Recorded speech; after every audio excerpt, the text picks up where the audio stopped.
Welcome to the Homicide Inc. podcast. I'm Peter Von Gom. We have a double header this time.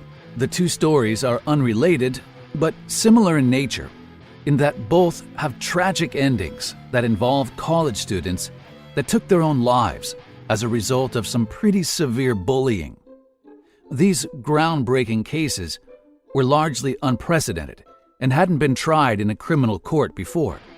What makes them all the more gut-wrenching is one was just beginning his college life as a freshman, and the other was hours away from college graduation.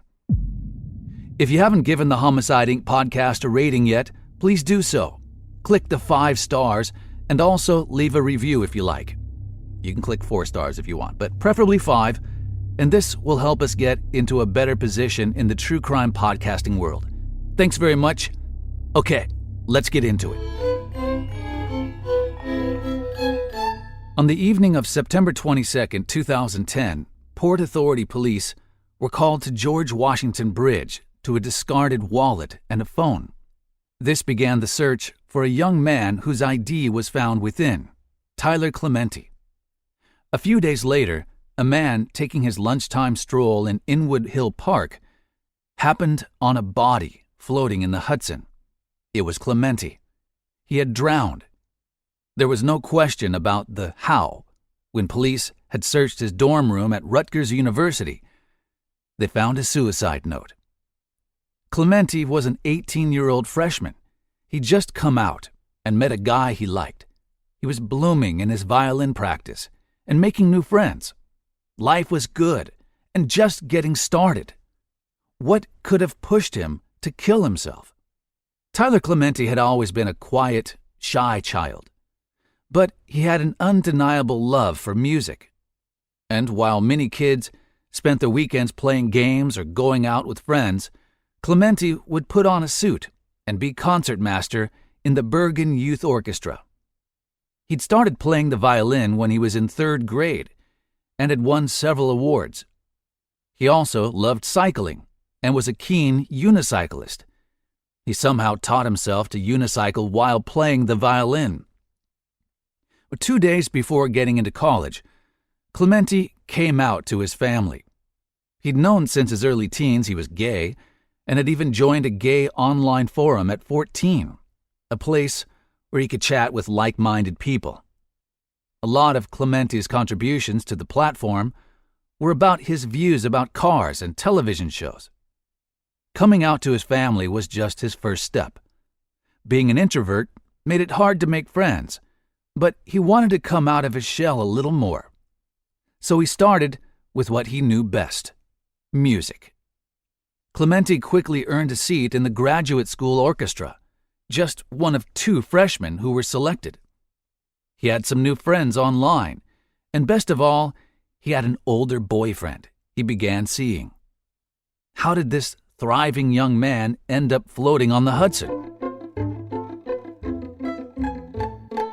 It all started when Clementi replied to an email from his new roommate at Davidson Hall at Rutgers University. It was from 19-year-old Darren Ravi. Ravi was an Indian immigrant who'd lived in the U.S. the majority of his life. Ravi, curious about who his new roomie was going to be, did some sleuthing online, seeking out anywhere Tyler Clementi might have made a post or comment online. That's just a little creepy. Through this, he found questions Clementi had asked on Yahoo forums, laptop sites, health forums, and even sites that Clementi had printed shirts on years before. This was how he found the gay forum Clementi was a part of. Ravi immediately took to Twitter. "Found out my roommate is gay." He posted this with a link to the gay forum. "He's not cool," he texted a friend. "He's not a Gmailer. He uses Yahoo Mail." On seeing Clementi's requesting how to fix his hard drive on a forum, Ravi messaged another friend, "Why doesn't he have an Apple? I bet he's poor." Okay, clearly this kid has some growing up to do. He'd even sent a Facebook message to a guy in the school that had the same initials as Clementi, thinking it was Clementi. When Ravi eventually ran into the guy somewhere on campus, he had proudly shown the wrong Clementi all the messages he had exchanged with friends as he tried to figure out who his roommate was. Well, the wrong Clementi found the text messages to be abusive and homophobic. He cautioned Ravi that he needed to calm down and that this wasn't high school anymore. But Ravi wouldn't relent. He'd designed a computer program to help him keep track of his class schedules.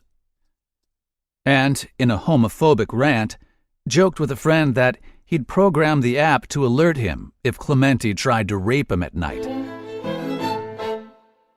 When the real Clementi crossed the threshold of room 30, it was entering a place of awkward exchanges and very little conversation. Ravi was rarely in the room and out carousing into the early hours of the morning, while Clementi was either practicing on his violin or going to parties with a group of female friends. At one point, Clementi asked one of his online friends how to break the ice. He'd followed Ravi's Twitter account and had seen Ravi's tweet that said, "Found out my roommate is gay." Clementi assumed that Ravi had had no experience with living with a gay person, and that was the reason for all his odd behavior, like rearranging the room to make himself a small cubicle to change in. The first time Clementi had seen him use it, he described it to a friend as one of the most awkward things he'd ever seen. Personally, Clementi didn't think Ravi was a terrible roommate. An untidy one, yes, but not terrible. He even thought it was thoughtful of Ravi to often be out and have the room to himself. But cold shoulder aside, Clementi was thriving in college. He'd found a guy he liked, a 25-year-old who had 2 jobs. We'll call him F. F hadn't come out yet, but he had come to Clementi's dorm room on the 16th of September. A few nights later, on September 19th, Clementi texted Ravi asking if he could have the room from 9 to 12. He wanted to invite F over again. Ravi replied that he was fine with it and left to stay in his friend Molly's room. The next day, Clementi saw a tweet Ravi made the night before. "Roommate asked for the room till midnight. I went into Molly's room and turned on my webcam. I saw him making out with a dude. Yay!" Immediately, Clementi remembered that at a point the night before, he'd seen a green flash of light come on in the room from the direction of Ravi's desk. It was a desk that Ravi had arranged and placed against the wall, his computer on it and webcam facing Clementi's bed, watching his every move. It had been interesting, like his awkward little changing cubicle, but this invasion of privacy was not funny. In the early hours of the morning, he messaged some of his online friends about it. They advised him to confront Ravi, but Clementi didn't want to start any drama. Still, he looked up the university's code of conduct where a section prohibited secretly capturing audio or video of any nudity or sexual activity. But he worried about it being perceived as a hate crime, Ravi getting expelled, and the whole incident stirring up drama. In the end, Clementi decided to request a room change. When he went back on Twitter to see how far the news had spread, he was dismayed to see himself being painted as the villain. People were asking Ravi, "Are you okay? How did you manage to get back in there?" The next day, Clementi invited F to his room again and asked Ravi for the pad from 9:30 to midnight. Again, Ravi said he was cool with it, but behind the scene, he had a sinister plan brewing.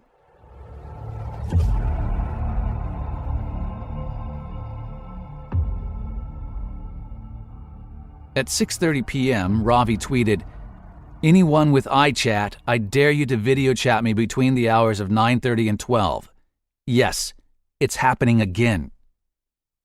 He didn't just stop at tweeting about it, spreading the word far and wide about the viewing party he had planned. "Pop some corn." He texted friends from his high school about his plans, telling them he had the webcam pointed to Clementi's bed and the monitor was off, so Clementi would not suspect. Shortly before 8, he and a couple of his friends went to Molly's room. There, Ravi checked the connection to his iChat. It worked. Anyone that connected to his iChat would see what his webcam saw. But 9:30 p.m. would come and go, and all Ravi's attempts to connect failed.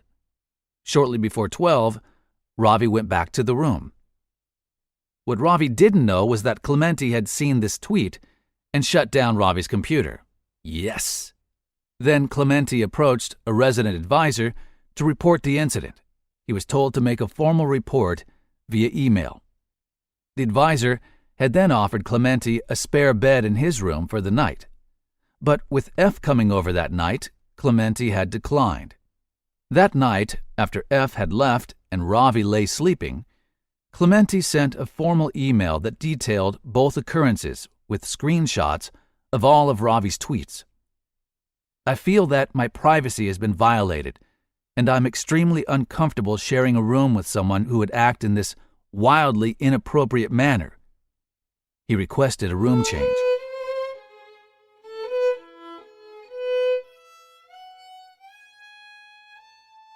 There was nothing that happened in the next few hours to show Clementi was considering killing himself that day. He'd spoken to his mother. She said he sounded normal. He'd gone for rehearsals, where he was told he'd gotten free violin lessons, and was excited to start. He'd even gotten an email from Rutgers Housing asking him to contact them. Back in room 30, the resident advisor approached Ravi to inform him about Clementi's complaints. Later, at 5 p.m., Clementi returned to the room and encountered an angry Ravi. No one knows what was said exactly. According to Ravi, the two had had no communication, and when he'd left, Clementi was working at his desk. By the time he returned, Clementi was gone, and only his backpack was left at his desk. It was in this bag that a suicide note would later be found. When Clementi left the room that evening, he'd already made the desperate decision to kill himself.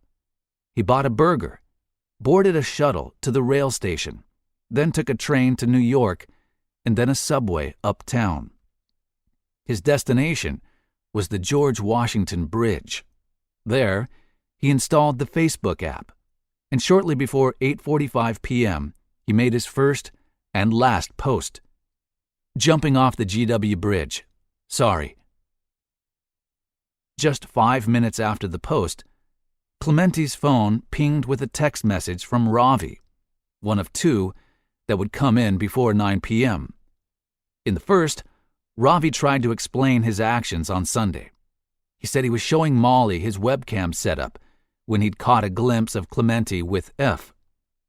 He also claimed he had turned his camera away and put his computer to sleep. But hadn't Clementi been the one to shut down the system? 15 minutes later, there was a second text from Ravi.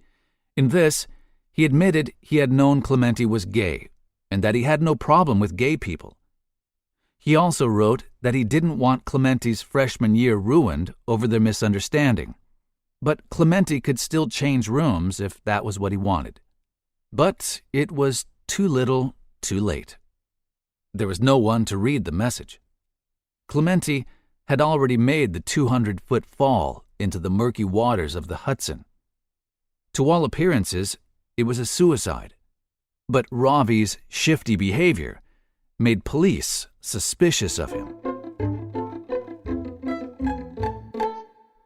To begin with, once Ravi heard Clementi had gone missing, his first action was to delete his "Yay, found out my roommate is gay" tweet. Then he sent another tweet that read, "Roommate asked for the room again. It's happening again. People with iChat, don't you dare video chat me between 9:30 and 12. Yeah, nice try, Mr. Smooth. 6 days later, Ravi was pressured by the university to go home. That very afternoon, Molly Way was getting questioned by the police for her part.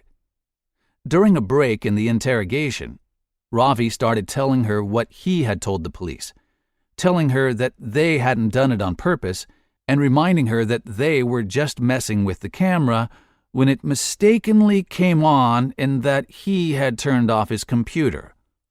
All lies. Ravi certainly had something to hide.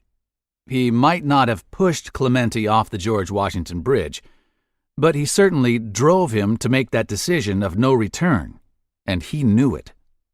The court agreed. Molly Way pleaded guilty to invasion of privacy and had a plea agreement in exchange for her testimony. She got 300 hours of community service, counseling, and classes on dealing with people's alternative lifestyles. Ravi was found guilty of 15 counts of invasion of privacy, bias intimidation, tampering with evidence, witness tampering, and hindering prosecution. He was sentenced to 30 days in jail, 3 years probation, and a $10,000 fine, 300 hours of community service, counseling on cyberbullying, and classes on dealing with people's alternative lifestyles. What a sad tale. A freshman in college is still a kid, and kids do some pretty careless and immature things. But that said, I think the court was right in sentencing jail time for Ravi and community service for the two of them. Yeah, I know that seems like a very light sentence. 30 days, a month in jail. A message needed to be sent to the world at large that cyberbullying has potentially severe repercussions for all parties involved. Next on deck is our second story of this doubleheader of college crime, which took place in Boston, MA. It's the story of Alexander Urtula. On May 20th, 2019, it was graduation day at Boston College. All around campus, young adults donned graduation gowns, ready to celebrate with their families. The Urtula family had driven down from New Jersey to celebrate with Alexander. He would receive his diploma that very morning. But the ceremony was hours away when Urtula's brother received a text message from Urtula's girlfriend. Alex is trying to kill himself. Please, get to Renaissance parking garage in Roxbury. They tried all they could to contact Urtula, but it would be too late. The Suffolk County Police were called to a horrendous scene. Alex Urtula's body was in a pool of blood. His distraught girlfriend was at the scene. She told police that Alex had leapt from the high-rise parking garage, and she was unable to stop him. The next few days were a bevy of activity as investigators tried to find out what might have pushed Urtula to end his life. They made their rounds around Urtula's family and friends, but when they got to his girlfriend, she was nowhere to be found. Imagine their shock when they found out she had quietly dropped out of school, skipped town, and was oceans away in South Korea. Oh, that doesn't look suspicious at all. No. Was she mourning, or was she hiding something sinister? What started out looking like a self-inflicted tragedy was going to end up being so much worse. Urtula met In Young when he joined the Philippine Society at Boston College. It was an organization for Filipino-American students that celebrated Filipino culture. In 2017, In Young was the chapter's treasurer, and that was how the two got to talking. In Young was from South Korea and a year below Urtula. She was studying economics. The two started dating and would do so for the next year and a half. At that time, Urtula had completed his courses at Boston College. While he waited for his graduation, he took a job as a researcher at a hospital in New York and moved there. For her part, In Young had 1 year left at Boston College to complete her economics degree. Most people described their relationship as a typical one, ups and downs, but nothing so crazy. But two of Urtula's friends told the police that 5 months earlier, they'd received a text from Urtula that he, quote, needed help and couldn't do it alone. One of the friends called the college's health center, but they told him that Urtula was not in danger. Words they would come to regret. Urtula never showed any signs that there was anything wrong with him. He was the life of the party on campus, holding get-togethers and parties in his room. Not at all what you'd expect from someone that would kill themselves. It was Urtula's phone that held the next clue to the true state of his mind. In the 2 short months before his death, In Young had sent him, are you sitting? 47,130 texts. Holy hell! And that's not a typo. I can only say I hope she had an unlimited plan. That's about 800 texts a day, or one every 2 minutes. It seems humanly impossible. Had something changed in the relationship between them? Friends couldn't tell the police anything they didn't already know, but a journal Urtula kept could. In an entry he made in March, 2 months before his death, he wrote, "She attacks my self-worth. Whenever we argue, it always reverts to the past and how I lied and hurt her before, and she doesn't believe it won't happen again. Then, when I agree to end it, because she says she's done with me because I'm a horrible, retarded fuck-up that is just a burden on everyone's life, she in turn threatens to kill herself because of me." The hurt that Urtula wrote about was In Young learning that he had been communicating and meeting with an ex-girlfriend behind her back. Now, there's not a lot of info on the nature of their dalliance, but given In Young's controlling nature, I'm just going to assume they weren't doing anything more than just being friends. I mean, the ex was also a student in the college, and they could hardly avoid each other. Anyway, what we do know is that In Young found out, and her reaction to it was maniacal. She demanded Urtula's GPS be on at all times so she could track his movements. She needed him to reply to her messages immediately when he got them, and if he didn't, the insults began flying. Man, this chick was way not worth it. It's a shame his friends couldn't impress that on him enough. She repeatedly told him that his family was better off without him and encouraged him to go, quote, die. Apart from mentally abusing Urtula, In Young had other ways to get her way. She would threaten self-harm. In time, her words stripped away at him, and Urtula spiraled into depression as In Young gained more and more control over him. In a text he sent In Young in April, he wrote, "You own me, all of me, only you. You have complete control of me emotionally and physically, and you dictate my happiness. You own all of me, including everything, what I think, what I feel. You own all of that, all of my history, everything, anything I want to give to you. Your happiness is my only priority." But Princess wasn't satisfied. As Urtula's graduation ceremony drew closer, she grew more and more discontent, and her texts to Urtula got nastier, more violent. 4 days to Urtula's death, one of the many texts she sent to him read, "All it's going to take at graduation is for someone to come up to you and pull you aside or come running to you and hugging you, and you will just effing do everything again to disrespect me and break your promise. F you.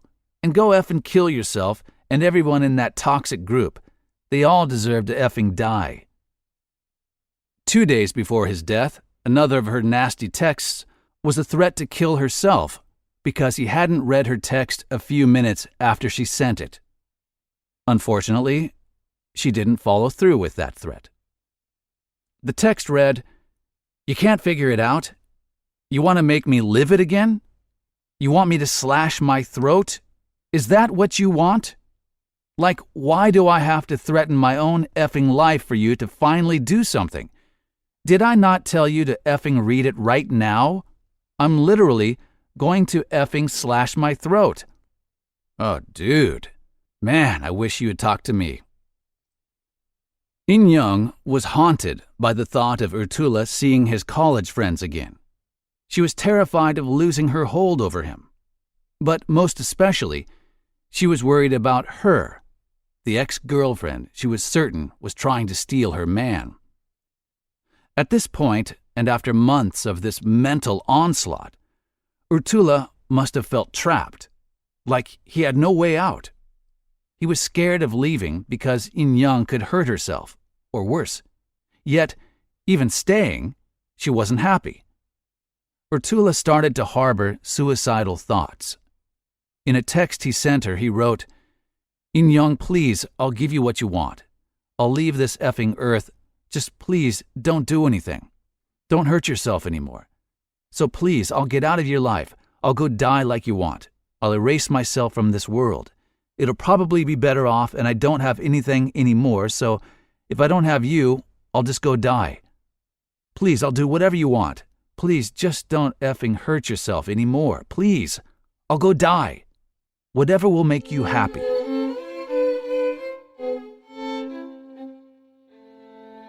A day before graduation, Urtula was back in Boston College to prepare for the ceremony. He spent the night in Young's room. It was not the celebratory reunion he'd hoped for, and all night long Young threw words at him that slowly wore down the last of his mental walls. Urtula decided he needed to end this. It was either him or Young. Well, sadly, he chose himself. The next day, Young watched Urtula leave the room. She immediately turned on her phone to track Urtula's location. She needed to be sure he was going to where he said he was going and not to see his friends, or her. It was something that she had done every other minute in their relationship, but today was different. There was nothing. Young was furious and took to texting Urtula. "Excuse me, why is your location not available? What are you doing? Where the F are you?" There was no reply. Immediately, her worst fears were confirmed. Urtula had gone to see his friends and didn't want her to know. In rapid fire, she started shooting text after text. "Are you kidding me? Really? You turned your location off? I knew you were going to go effing see them. You thought you were being sly about it. You think I'm that dumb? So I wonder where you effing went. Who'd you run into or talk to? Whose room did you go to? Hello? Just effing own up to it like you said you would yesterday." Well, 5 miles away, Urtula exited his Uber. He'd ignored Young's text as long as he could. He took out his phone and replied, "I'm not talking to anyone. I won't ever again. I'm happy I got to spend my last night with you. I love you, Young, until my last breath." Immediately, his phone was hit with another barrage of texts. "Then where are you? You don't respond to anything. I asked you why your location wasn't available. Are you kidding me? That's all you effing say?" Urtula replied, "I'm not going to be anywhere, Young. This is goodbye forever. I love you. This isn't your fault, it's mine." Young's response was swift. What? What? You're leaving me?" It's like she just couldn't grasp the true meaning of Urtula's words. Urtula's next text was clear enough. "I'm far away on a tall place, and I'm not going to be here long." The switch was immediate as Young started sending him dozens of messages, pleading with him to stop. "Don't do this. I love you. Don't leave me like this." Little too late, sister. Urtula had finally turned on his GPS so Young could see where he was. A parking garage, 15 minutes away. She texted the address to Urtula's brother and took an Uber to the location while sending more and more texts. "Please, baby, I love you so much. Please stop. If you ever loved me, stop. I'm begging you. I'm almost there. Don't leave me like that. I love you. Please, I'm almost there." In all, she sent 110 texts. There's not much to respect about this woman other than her rapid-fire texting. Good Lord.